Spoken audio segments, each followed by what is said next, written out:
The Kingdom of Saba was one of the most remarkable civilizations of the ancient world, flourishing in the southern reaches of the Arabian Peninsula, what is now modern-day Yemen. This mysterious and prosperous realm is best known for its legendary wealth, its dominance in the incense trade, and its prominent mentions in sacred religious texts such as the Bible, the Quran, and ancient Ethiopian chronicles.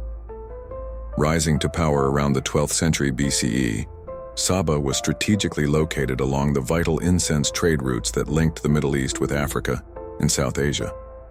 Positioned near the Red Sea, it became a central hub for the transport of precious goods, especially the region's most coveted commodities, frankincense and myrrh. These aromatic resins were essential to the religious and cultural life of ancient civilizations. They were burned in temples, used in embalming rituals by the Egyptians, and prized for their medicinal and ceremonial value. The people of Saba, often referred to as the Sabeans, were not only skilled traders but also brilliant engineers and agriculturalists. They built one of the most sophisticated irrigation systems of the ancient world, including the famous Marib Dam, a marvel of early hydrological engineering.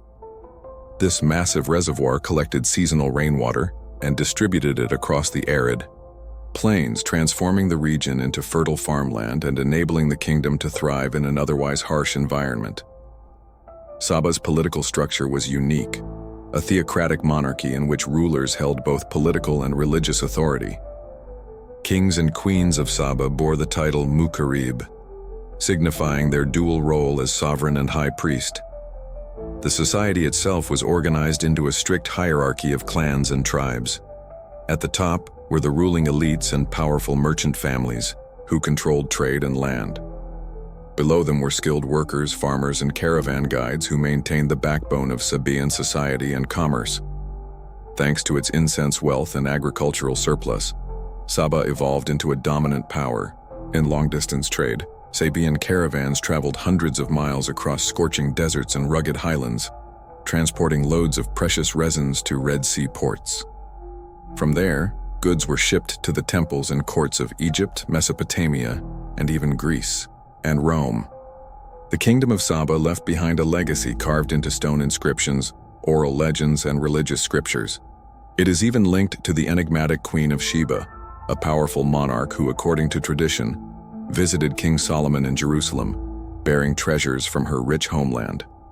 Today, the ruins of Marib and the stories of Saba's golden age continue to fascinate archaeologists and historians alike, a silent echo of a kingdom that once turned desert dust into divine offerings and built an empire on the wings of fragrant smoke. Sabean ports, like those on the coast of present-day Yemen, provided a direct connection to Egyptian cities like Thebes and Alexandria. Egyptian accounts speak of trade with lands to the south, which included Saba, referring to the region as the land of Punt. Assyrian entries mention tributes from Arabs, including Sabean products such as spices, gold, and incense. Known for its intricate religious practices, Babylon consumed vast quantities of incense in its temples supplied by trade with the Sabeans. Their caravans crossed the Arabian desert, passing through major oases such as Dan, connecting Saba to the Mesopotamian city-states.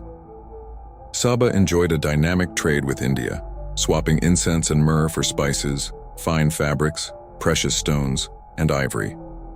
Sabean navigators mastered the Indian Ocean routes using the monsoon winds to cross the Indian coast. Indian products and concepts such as printed fabrics and religious influences reached the Arabian Peninsula because of these commercial exchanges. Saba established close relations with the Kingdom of Aksum in today's northern Ethiopia and Eritrea. This was made easier by their geographical proximity, separated by the Bab el-Mandab Strait. Products traded include gold, exotic animals, and African ivory in exchange for incense, fabrics, and Sabean metals. Sabean architecture influenced Aksum. Buildings and the two cultures shared religious and linguistic practices. The legend of the Queen of Sheba also hints at a symbolic and political connection between both kingdoms. The legend of the Queen of Sheba ranks among the most fascinating stories about antiquity mixing mythology, religion, and politics.